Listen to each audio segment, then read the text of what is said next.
Então, pessoal, dando prosseguimento, número 3 vem falando, né? O GPS, que é um sistema de posicionamento global, é um aparelho de bolso, do tamanho de um telefone celular, apoiado atualmente por cerca de 24 satélites que refletem os sinais rápidos para o local onde o aparelho está operando. Os satélites enviam ao GPS dados sobre a localização de qualquer lugar do continente ou no oceano, por meio de coordenadas geográficas, né, paralelos e meridianos. Além da posição geográfica, o aparelho pode indicar velocidade, tempo de deslocamento, distância em relação a qualquer outro ponto de referência da Terra.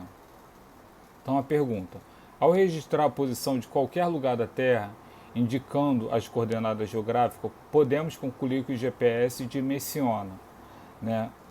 É, a. Os dados referem a distância e metros do ponto de referência mais próximo, né? Vamos a B. A combinação entre graus de latitude e longitude do ponto indicado. Então, essa daí já está um pouco mais correta, né? C. Uma linha imaginária qualquer do globo terrestre. Né? Uma linha qualquer não, né? D. A distância em graus entre o ponto escolhido e o meridiano mais próximo. Também não. Então aí fica entre a A e a B. Né? Mas a resposta mais correta dessa questão é a letra B, que é a combinação em graus da latitude e longitude do ponto indicado. Okay? Então, as coordenadas geográficas é justamente, no caso, a combinação desses dois pontos, latitude e longitude. Então, letra B. 4. Né? Pontinho, pontinho é a distância em graus de qualquer ponto da superfície terrestre em relação à linha do Equador. Então, esse pontinho, pontinho aí da 4 seria a latitude e a distância em graus. Né? Principal, né, no caso, paralelo da Terra. Aí, continuando. Além disso, pontinho, pontinho é a distância em graus de qualquer ponto da Terra em relação a Greenwich. Né? Seria a longitude. Estabelecendo como principal meridiano, né, do planeta. Então, a letra correta é a letra C. 5. Sobre a localização do território brasileiro, julgue as alternativas a seguir, né? Verdadeiro ou falso. Primeiro, todo o território nacional encontra-se no hemisfério sul, né? Está errado. Né? No caso, o território brasileiro não se encontra somente no hemisfério sul. Okay? Então, é falso. Segundo aí, a capital, Brasília, encontra-se a leste de Greenwich, né? Ou seja, Brasília não, se encontra a oeste do meridiano de Greenwich, então é falso também. O Brasil localiza-se em dois hemisférios diferentes. Não, o Brasil não encontra-se em dois hemisférios, mas sim em três hemisférios diferentes. A última, os dois principais paralelos que cruzam o território nacional são a linha do Equador e o Trópico de Capricórnio. Aí está correto, né? Verdadeiro. Então fica F, F, F, V. Né? Aí também vem explicando, né, no caso, a justificativa, né, para cada resposta. A número 6 vem falando aí: o Brasil possui uma relativa diversidade em termos de horas legais, ou seja, aqueles horários oficialmente adotados para diferentes localidades. Essas características podem ser explicadas por um fator territorial brasileiro e um aspecto geográfico da Terra, que são respectivamente, né, ampla extensão longitudinal e o movimento de rotação. Né? No caso, já mata aí essa questão, que é a letra A. Né? O Brasil ele possui nessa extensão longitudinal, né, no caso muito grande, e isso faz com que tenha, no caso, né, como colocando as ilhas 4 horas, né, diferença no nosso território. Mas um dos países que tem maior diversidade, maior número, vamos dizer assim, de horas é a Rússia, né, pela extensão também que eles têm. E o movimento de rotação faz com que, né, nós tenhamos as horas, né, pela movimentação que ocorre. Então, a letra A. 7. Em termos de longitudes, o Brasil possui as seguintes diferenças territoriais. Em sua área continental, portanto, não considerando as ilhas oceânicas, no caso, na questão anterior eu considerei, né, aqui não considerando.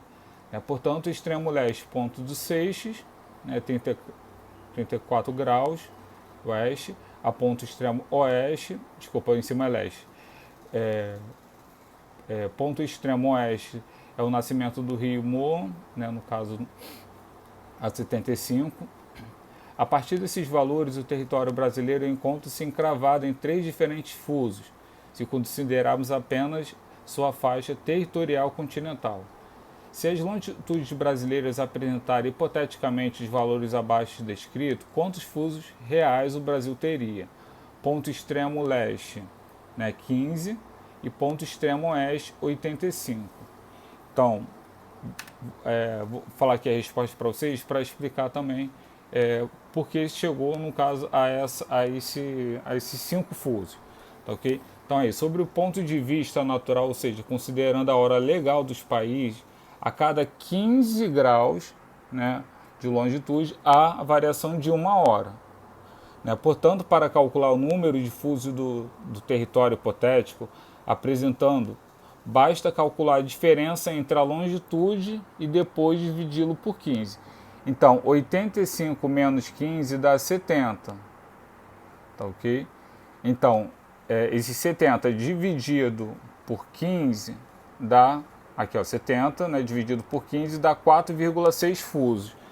Mas o fuso ele conta ou 1 hora mais ou 1 hora menos. Não tem como ser, né, metade de um fuso. Então, seria 4,6, mas como é mais próximo, no caso passou de 4,5, coloca-se no caso 5 fusos, tá, ok? Então, assim sendo, o país que estaria inteiramente inserido em 4 fusos e parcialmente incluído em um quinto, então na prática seria adotado o 5º fuso horário diferente, tá, ok? Então esse é o cálculo, né, que se faz para chegar-se, né, ao fuso daquele país. Okay? A número 8. Nos Alpes europeus, os centros de esqui funcionam no inverno, enquanto que o verão é a estação dos alpinos, né? E nas zonas temperadas, o turismo da praia se restringe aos meses de verão.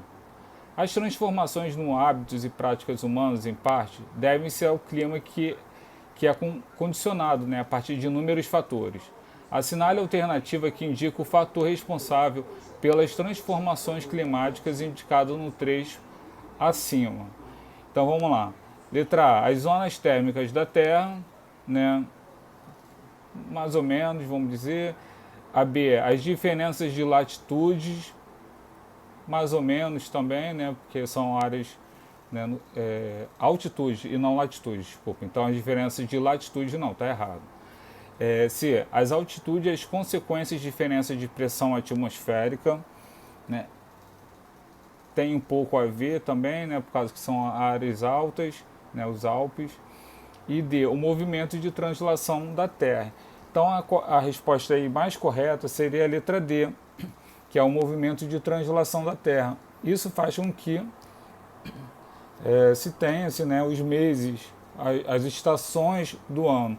E aqui está falando, né, do verão, as estações de alpino, no inverno, as zonas de esqui. Então, a resposta mais correta, né, dessa questão é a letra D, tá, ok? Que fala do movimento de translação, e esse movimento é o que faz ter, né, no caso, as estações do ano, verão, inverno, outono. A número 9. Quais os principais tipos de clima e quais os elementos os diferem? Aí aqui está a resposta, né? O clima aqui, no caso do território brasileiro, né, especificamente, que a gente falou nas aulas, né, anteriores, pode ser dividido em 5, tá ok, pessoal? E quais são esses 5? O primeiro é o clima equatorial, né, próximo à linha do Equador. É o tropical, que também, né, próximo aos trópicos, né, no caso aqui o trópico de Capricórnio. O clima tropical úmido, que é próximo à linha do Equador, mas no caso úmido pela consequência proximidade do oceano e ter, né, no caso, uma quantidade de chuva razoável. Subtropical, né, um pouco mais abaixo do trópico, né, e também, vamos dizer, um pouco mais temperado, né, no caso que é a região sul, e o semiárido, né, que é a parte ali mais um pouco do Nordeste, mas pela uma sequência de fatores daquele local. Então aí o principal aspecto que difere é a atuação das diferentes massas de ar, né, também muito importante. Isso interfere na formação vegetal da região de cada clima, e nos índices de pluviosidade, chuva, né, e a temperatura ao longo do ano. Okay. Número 10. Em relação aos tipos de clima no Brasil, marque qual clima abrange uma porção maior do território e melhor caracteriza o país. Então, o clima aí que mais se aproxima, né, no caso que engloba, né, grande parte do território brasileiro, é o clima